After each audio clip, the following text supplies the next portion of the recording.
Cuando el príncipe William abrió el expediente médico celado, el tiempo pareció detenerse.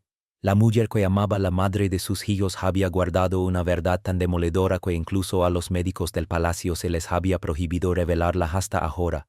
Aquello que llevaba años enterrado salió de golpe a la superficie y desde ese instante nada volvería a ser igual. El documento no llegó envuelto en solemnidad ni anuncios oficiales. Fue deslizado discretamente dentro de una carpeta de cuero durante lo que debía ser una reunión rutinaria para revisar el estado de salud. William acababa de comentar la última evolución del rey Carlos cuando el médico principal hizo una pausa, dudó unos segundos y murmuró en voz baja: «¿Hay algo más, señor?». Lo que siguió fue un silencio tan denso que parecía asfixiar la sala. A medida que William pasaba las páginas, la confusión se transformó en incredulidad. Términos médicos subrayados, fechas marcadas, notas internas destacadas. En la portada un nombre que lo desarmó por completo: Catherine Elizabeth Middleton. Una década entera de citas, análisis y memorandos, la mayoría llamas compartidos con él. Algunas fechas coincidían con recuerdos muy precisos de su vida en común. Otras no encajaban en absoluto y eso resultaba aún más inquietante. Catalina siempre había mostrado una serenidad impecable incluso bajo presión, y cuando William la enfrentó esa misma noche ella no negó nada de lo que aparecía en el dossier. Su voz sonó tranquila, demasiado tranquila, como si hubiera ensayado ese momento durante años. «Esperaba que nunca llegáramos a esto», dijo con suavidad. «Pero si ha llegado, mereces saberlo». Tras los muros pulidos del palacio, la tormenta empezó a tomar forma. Varios de los médicos mencionados en los documentos ya no trabajaban allí. Uno había fallecido, otro se había retirado antes de tiempo y un tercero había abandonado el Reino Unido. Cuando los asistentes intentaron verificar la autenticidad de las anotaciones, se toparon con evasivas y cadenas de comunicación rotas. Alguien había hecho un esfuerzo consciente por ocultar información. Mientras tanto, fuera de las rejas del palacio, el mundo aún ignoraba lo que estaba ocurriendo, aunque los primeros temblores ya se sentían. Un periodista bien conectado insinuó en su columna matutina la existencia de un problema de salud clasificado dentro de la familia real que podría redefinir las normas de sucesión. Bastó esa frase para que las conjeturas se dispararan. Las redes sociales ardieron en preguntas. ¿Era Carlos? ¿Era William? ¿O se trataba de Catalina dentro del palacio? Sin embargo, los susurros eran mucho más concretos. Se hablaba de una revelación genética, de algo que nadie debía conocer, ni siquiera él. Ese él era William. Y el hecho de que incluso el heredero hubiera sido mantenido en la oscuridad dejaba claro que no se trataba de un simple asunto médico. Esto iba más allá de diagnósticos y tratamientos.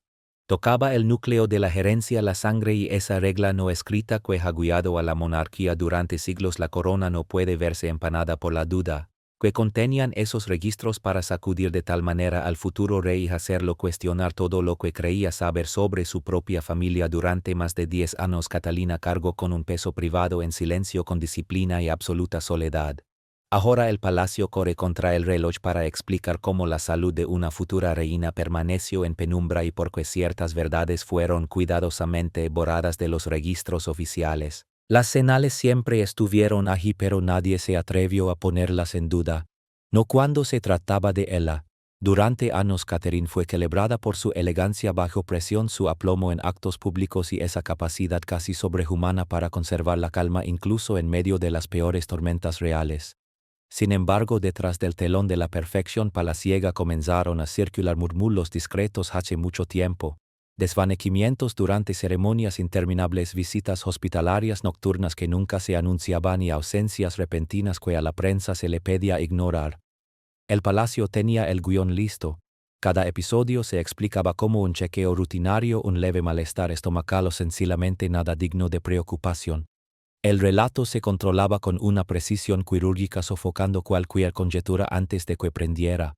Pero la realidad era mucho más compleja y frágil de lo que se admitía. En varios periodos clave, especialmente durante los nacimientos de George, Charlotte y Louis, la agenda oficial de Catherine se desvanecía de repente.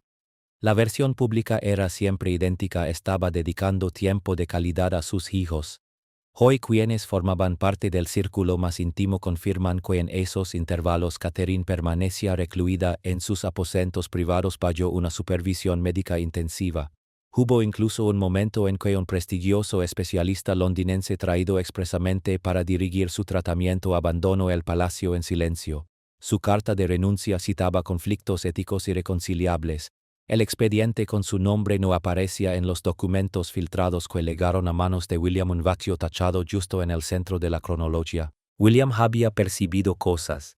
El cansancio súbito, la mirada vacía tras ciertos tratamientos, la manera en que evitaba preguntas concretas sobre sus revisiones médicas. Y cada vez que él insistía con suavidad, Catherine sonreía y lo tranquilizaba. No es nada que no podamos manejar. Él quería creerla. Necesitaba creerla porque la alternativa resultaba demasiado aterradora. Esa ilusión se rompió cuando llegaron los documentos celados. Página tras página, diagnósticos codificados, memorandos confidenciales, advertencias internas. El peso de todo aquello lo derrumbó. Fuentes cercanas aseguran que William desapareció de la vida pública durante 2 días hablando solo con sus hijos. Incluso ellos percibieron que algo iba mal. Pero lo que realmente atravesó el corazón de la crisis fue una carta manuscrita cuidadosamente doblada en la papelería personal de Catherine, jalada por un asistente mientras embalaba un baúl de documentos antiguos. En ella confesaba sus miedos no solo sobre la enfermedad, sino sobre lo que el palacio podría hacer si la verdad salía a la luz. No me avergüenza mi dolor, escribió. Me avergüenza el silencio al que me obligaron. El palacio con toda su grandeza no había enterrado solo síntomas. Había sepultado a una mujer que sufría en nombre de la protección de una imagen. Esa decisión tomada años atrás amenazaba ahora con hacerlo todo añicos. Y aún así la verdadera bomba no era la enfermedad de Catherine. Era una implicación escondida en lo más profundo de los archivos. Un detalle que cuestionaba todo lo que William creía saber. Entre los informes médicos aparecía una actualización silenciosa de alguien que no se refería únicamente a ella. Involucraba a otra persona por completo. Cuando los científicos del palacio revisaron los resultados, comprendieron por qué aquello había sido ocultado.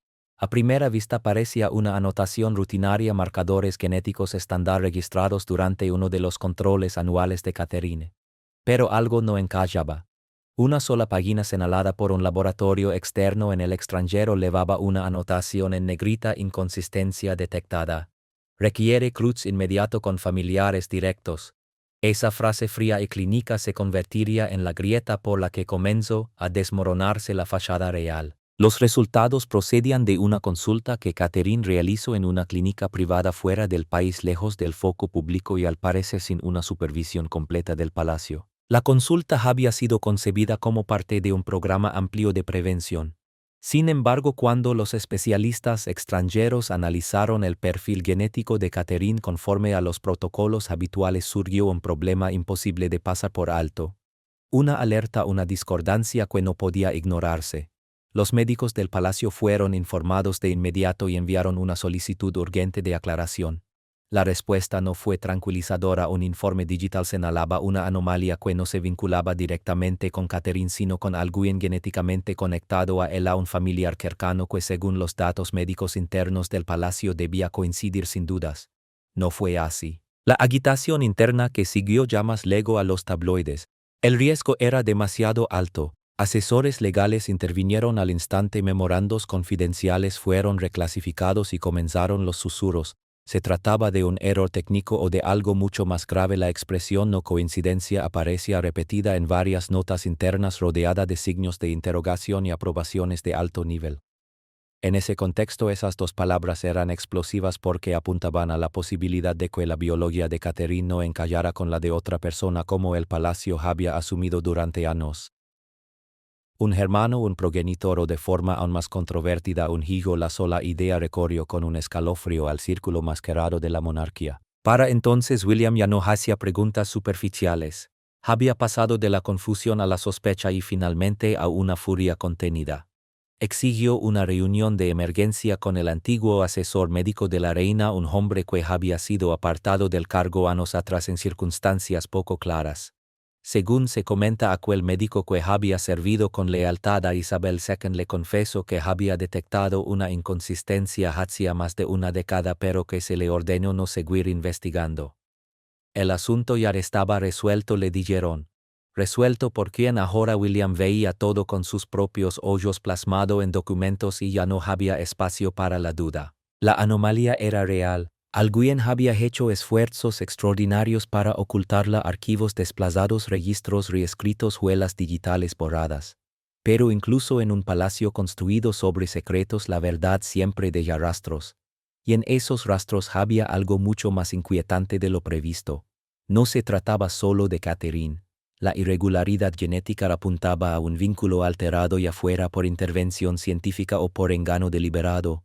Alguien no era quien decía ser. Mientras crecían las preguntas sobre genética, herencia y ocultamientos, empezó a tomar forma una teoría que nadie se atrevía a pronunciar en voz alta, aunque parecía encallar con todo.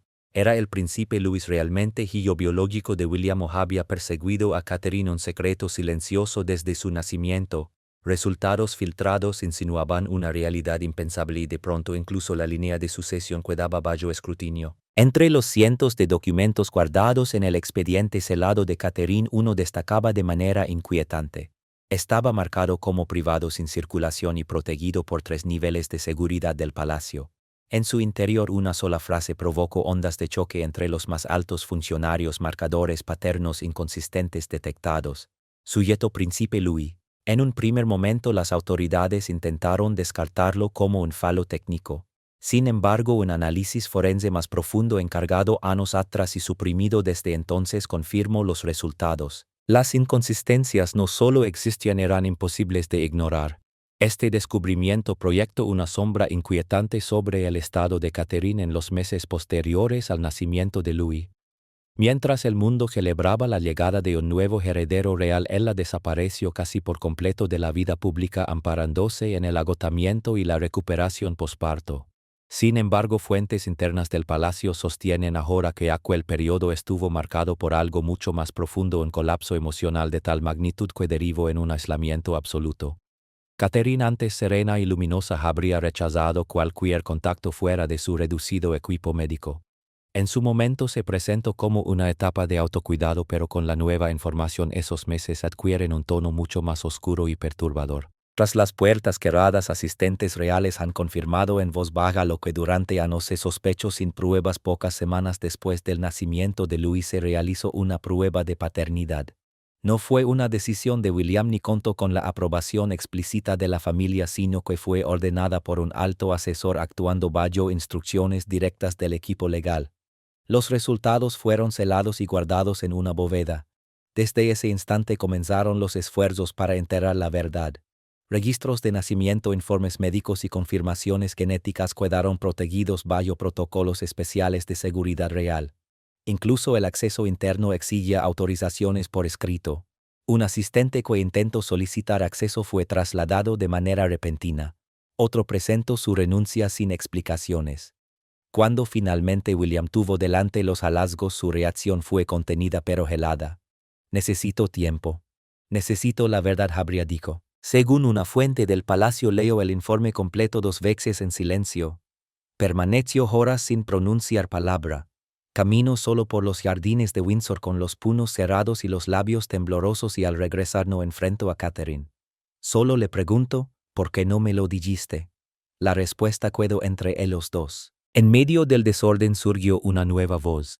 La reina Camila, en una conversación privada que un miembro del personal aseguró haber escuchado, habría comentado: «Algunas líneas de sangre no son tan azules como creíamos». No está claro si fue una ironía cruel o una admisión sombría, pero la frase se propagó rápidamente entre los pasillos del palacio. Algunos afirman que Charles la reprendió. Otros aseguran que guardó silencio. En cualquier caso, las implicaciones no se limitaban a Louis. Apuntaban a un encubrimiento mucho más elaborado, impulsado por alguien dentro de la institución decidido a silenciarlo todo, porque los médicos del palacio censuraron archivos clave, quien autorizó el apagón de la historia clínica completa de Catherine. A medida que el rastro documental comenzaba a emerger, también lo hacía el nombre de un alto funcionario real con demasiado que perder y demasiado que ocultar. Lo que empezó como rumores se transformó en una investigación coordinada a puerta cerrada. William, ya atrapado en el centro de la tormenta, exigió acceso total a los archivos médicos internos. Lo que encontró no fue claridad sino resistencia. Las fechas no coincidían, faltaban firmas de médicos y evaluaciones cruciales, especialmente las relacionadas con los días posteriores al nacimiento del príncipe Louis, aparecían en blanco o completamente cubiertas de tinta negra. Página tras página estaba censurada como si Catherine hubiera dejado de existir durante los momentos más críticos de su crisis de salud. Una directiva secreta había sido emitida y con ella salió a la luz el verdadero rostro del control de daños real. El equipo de protocolo del palacio, normalmente encargado de apariciones públicas y ceremonias, estaba implicado en una operación muy distinta a la manipulación de registros médicos internos. Varios documentos mostraban discrepancias sutiles, encabezados modificados, detalles de tratamientos vagos y marcas de tiempo desalineadas. No era un error administrativo, era una limpieza deliberada. En el centro de todo se encontraba un dossier clasificado con un nombre en clave inquietante: Proyecto Dove, aprobado por un alto cargo del palacio cuyo nombre llevaba años sin aparecer en público. El expediente describía con precisión un protocolo detallado paso a paso diseñado para contener cualquier discrepancia médica que pudiera representar un riesgo para la reputación de la corona o de sus herederos. En sus páginas se incluían instrucciones claras para sofocar filtraciones internas, desviar preguntas de la prensa y, lo más grave de todo, neutralizar de forma privada a médicos externos implicados en estos casos. Una de esas especialistas, una reputada doctora con sede en Ginebra, fue contactada discretamente poco después del nacimiento de Louis. Tras entregar sus conclusiones a funcionarios del palacio, presentó su renuncia de manera repentina y regresó a Suiza. Poco tiempo después comenzaron a circular rumores inquietantes sobre un intento de chantaje. Según esas versiones, una figura no identificada le habría planteado una alternativa brutal: modificar su informe o enfrentarse a la destrucción total de su carrera. Optó por el silencio. Cuando William confrontó a uno de sus asesores de mayor confianza, un hombre que había servido tanto a su abuela como a su padre, el intercambio fue breve pero devastador. «Se suponía que debías protegerla», habría dicho William. La respuesta fue tan fría como reveladora: estaba protegiendo el futuro de la monarquía. Esa sola frase seló una ruptura de confianza imposible de reparar. Al profundizar aún más, el equipo de William descubrió registros financieros que conectaban un fondo del palacio con una clínica extranjera manejada con absoluta discreción. Una transferencia de 6 cifras aparecía registrada como honorarios de consulta, aunque no existía constancia oficial de ninguna consulta. La clínica, ubicada en el Caribe, era conocida por realizar tratamientos de fertilidad fuera de los registros habituales y por su férreo compromiso con la confidencialidad. Las piezas comenzaban a encajar, revelando no un sistema de cuidado sino una maquinaria diseñada para ocultar. La magnitud de la operación resultaba abrumadora. No se trataba de un desliz ético aislado, sino de una estrategia prolongada durante décadas para preservar la imagen a cualquier precio, incluso si eso implicaba sacrificar la verdad, la transparencia y a las propias personas que la institución desea proteger. Cuanto más investigaba William, más evidente se volvía que esto no giraba únicamente en torno a Catherine. Alguien había tejido una red de secretos durante años y el siguiente descubrimiento lo confirmaría. En un diario oculto guardado bajo llave, Catherine había volcado su verdad más íntima. Cada línea era un ruego de comprensión, de protección, de conservar el amor que temía perder si la verdad salía a la luz. William nunca estuvo destinado a leer esas páginas, pero ahora lo hacía. El cuaderno no apareció por casualidad. Fue jalado durante una búsqueda desesperada entre las pertenencias privadas de la pareja en un intento por reconstruir la cronología de decisiones y silencios.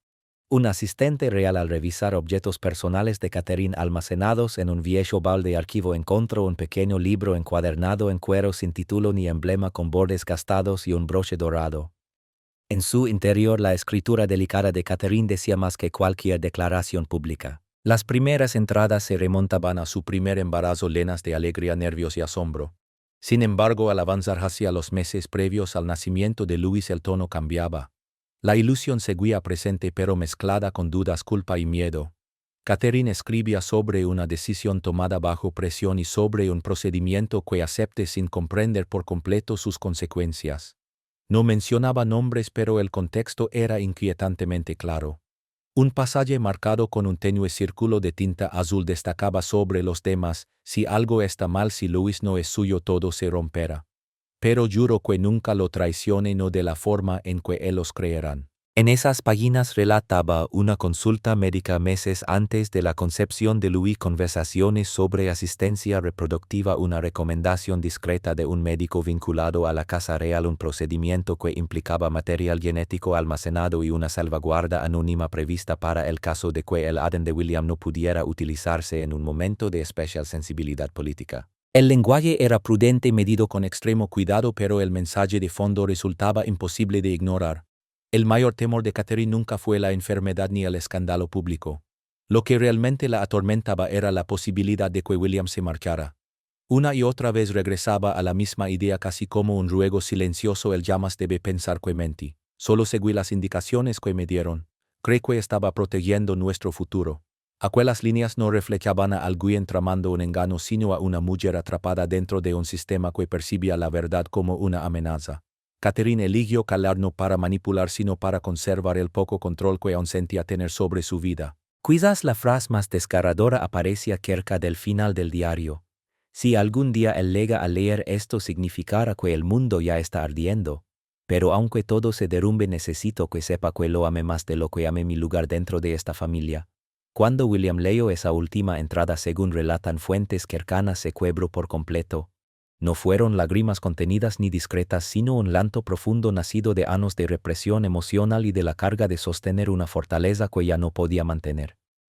El personal lo encontró solo durante horas en la biblioteca privada, con el cuaderno abierto sobre las piernas y la cabeza inclinada. Ese instante marcó un antes y un después. A partir de entonces todo dejó de girar en torno a protocolos, herencias o escándalos. Se convirtió en la historia de dos personas unidas por el amor y destrozadas por decisiones que nunca quisieron tomar. Mientras William trataba de asimilar el peso emocional que Catherine había cargado en silencio, el palacio se preparaba para una decisión que sacudiría los cimientos de la tradición real. Con la legitimidad del príncipe Louis bajo sospecha, toda la línea de sucesión empezó a tambalearse. Se convocó a asesores constitucionales, se consultó a expertos legales y en reuniones a puerta cerrada el rey Carlos se enfrentó a una elección capaz de fracturar la monarquía. Durante siglos la corona británica se había sostenido sobre un pilar inamovible: la sangre, la herencia indiscutida, la continuidad genética. Sobre esa base se transmitían títulos, privilegios y poder, pero una sola irregularidad genética bastó para hacer temblar esa estructura. Si no podía confirmarse que Louis fuera el heredero biológico de William, entonces normas grabadas por generaciones quedaban bajo asedio. Carlos se vio atrapado en un torbellino constitucional sin precedentes. Sus consejeros le advirtieron que el silencio ya no era una opción viable. Aunque el público aún desconocía la magnitud del asunto, las preguntas empezaban a surgir. Las filtraciones se multiplicaban y en los pasillos del poder se susurraba sobre dudas de legitimidad y fragilidad dinástica. Incluso en el Parlamento comenzaron a escucharse murmullos discretos preparándose para lo impensable: revisar la posición del heredero de un monarca en funciones. La presión para emitir una aclaración pública crecía hora tras hora. Ministros de alto rango instaban al rey a adelantarse al relato, a reafirmar la posición de Louis o al menos a reconocer que existía una revisión interna en curso. Carlos dudó, no por indiferencia sino por miedo. Comprendía el peso histórico de ese momento. Un solo paso en falso y la monarquía no enfrentaría únicamente un escándalo sino una crisis de sentido. En las sombras comenzaron a circular planes de contingencia. Una fuente anónima del equipo legal real reveló la existencia de un borrador confidencial nunca destinado al público que describía un escenario en el que Louis se apartaría discretamente de la sucesión directa y Charlotte ocuparía su lugar. No se presentaba como un castigo sino como una medida de protección para la corona, no para el niño. William se negó de plano, rechazó cualquier intento de desplazar a su hijo. Fue firme e inquebrantable, afirmando en privado: Louis es mío sin importar lo que digan esos documentos. Es mi hijo en todo lo que realmente importa. Sin embargo, aunque sus palabras transmitían convicción, su círculo más cercano temía que la tormenta apenas estuviera comenzando. Los asesores le advirtieron que la demora podía interpretarse como duda y en una monarquía la duda es veneno. Y entonces, como si el destino aún guardara un último giro, una carta volvió a aparecer. En los archivos reales, celada durante décadas, apareció una nota escrita por la reina Isabel, la reina madre. Formaba parte de una colección privada de reflexiones y previsiones personales. Una frase en particular: "Helo, la sangre de quienes la leyeron puede llegar el día en que la sangre por sí sola no baste para decidir quién es digno de gobernar. El corazón deberá pesar más que la gerencia". El hallazgo resultó casi profético, como si ella misma hubiera intuido que el futuro acabaría desafiando el orden que pasó toda su vida defendiendo. Y cuando parecía que la crisis no podía escalar más, fue Catherine quien dio un paso al frente, decidida a recuperar el control del relato. Por primera vez en muchos años, Catherine habló al mundo no como princesa, sino como madre, como mujer y como alguien dispuesta a luchar. Su voz temblaba, cargada de emoción, pero el mensaje fue firme e innegociable. Lo que reveló a continuación sorprendió al planeta y devolvió la calma a millones de corazones. Durante semanas el palacio había guardado silencio mientras las filtraciones dominaban los titulares. Los expertos especulaban y los legisladores murmuraban en voz baja. Catherine, sin embargo, había esperado este momento. En un mensaje en directo emitido a nivel nacional y retransmitido en todo el mundo, no se colocó tras el atril tradicional de la realeza. Eligió exponerse desde la vulnerabilidad, y por primera vez las paredes ensayadas de la monarquía cedieron ante una humanidad cruda y sincera. No comenzó con fórmulas protocolares, sino con una confesión. Reconoció el torbellino de rumores, el dolor que habían causado y el silencio que la había acompañado durante años. Con palabras claras y una voz quebrada admitió haberse sometido en el pasado a un complejo procedimiento de fertilidad recomendado en un periodo de inestabilidad emocional y política. Confíe en los médicos, confíe en los consejos, hice lo que cree mejor para proteger a nuestra familia y nuestra esperanza, dijo sin rodeos. Catherine no esquivó la confusión que rodeaba al príncipe Louis.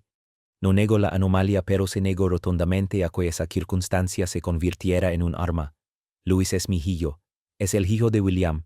No solo por nacimiento, sino por cada latido, cada noche sin dormir y cada gesto de amor que le hemos dado. Su tono se volvió más firme al referirse a los ataques y las insinuaciones dirigidas contra su hijo menor, calificándolos de distracciones crueles frente a lo que realmente importa.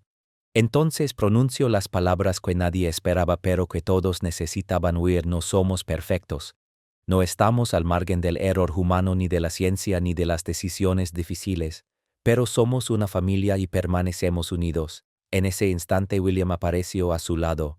Tenía los ojos enrojecidos y el gesto decidido. No habló, no fue necesario. Su sola presencia firme y protectora respondió a cada rumor. La imagen recorrió el mundo en segundos, no por su solemnidad, sino por su verdad. Casi de inmediato el clima cambió. La reacción pública, antes dominada por la sospecha, empezó a transformarse.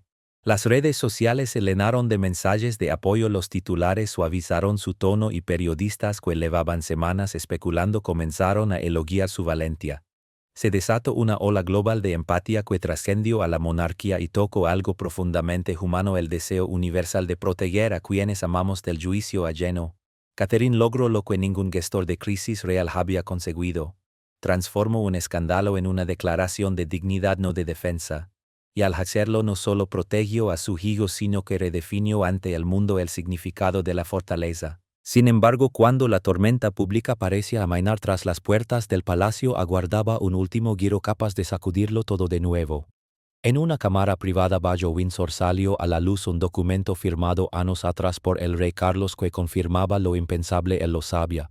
Conocía la verdad de Catherine antes incluso de la boda, y su decisión de guardar silencio fue tanto estratégica como profundamente personal. La revelación no surgió de una filtración ni de una confesión pública, sino de una auditoría interna iniciada tras el discurso de Catherine.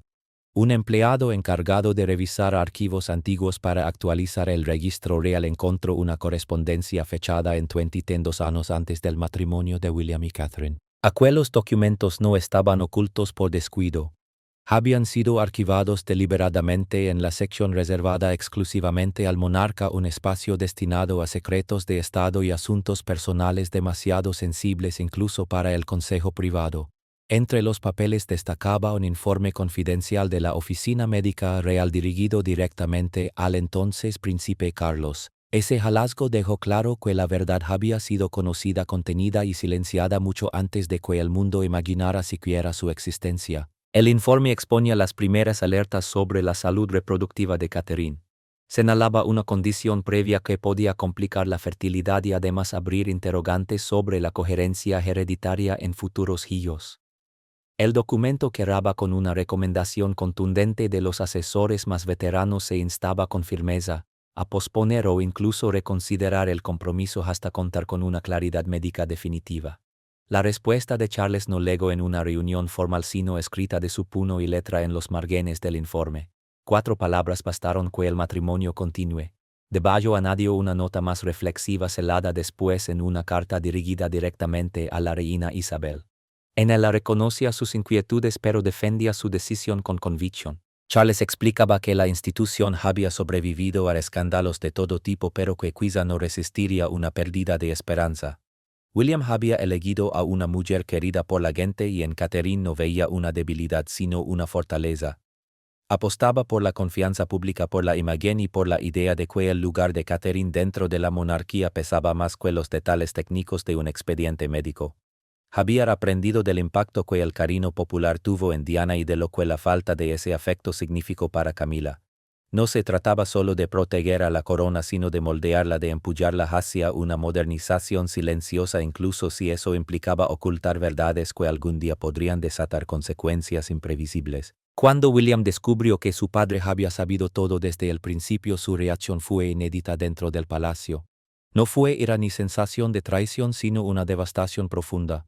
Fuentes cercanas a la familia aseguran que permaneció en silencio durante más de una hora tras leer la carta. Cuando por fin habló lo hizo con una voz cargada de peso. Decidiste por mí y al hacerlo me arrebataste el derecho a elegir. Charles no negó nada. En lugar de eso entregó a su hijo una breve nota manuscrita fechada pocas semanas después del nacimiento de Luis. En ella escribió: algunas verdades protegen a la corona, otras protegen al corazón. Yo elegí la segunda y espero que algún día lo comprendas. No era una disculpa ni una justificación sino el reconocimiento del peso que todos arrastraban, el costo de la gerencia, del control y de los secretos disfrazados de estabilidad. La monarquía siempre se había sostenido sobre la preservación de una imagen. Sin embargo, ahora su supervivencia dependía de algo mucho más complejo: aceptar la humanidad imperfecta dentro de sus propios muros. Así la verdad que estuvo a punto de destruir a una familia terminó convirtiéndose en el lazo que la mantuvo unida para siempre, redefiniendo lo que significa ser real en la era moderna. Gracias por acompañarnos. No olvides dar me gusta, suscribirte y nos veremos en el próximo episodio. El próximo episodio.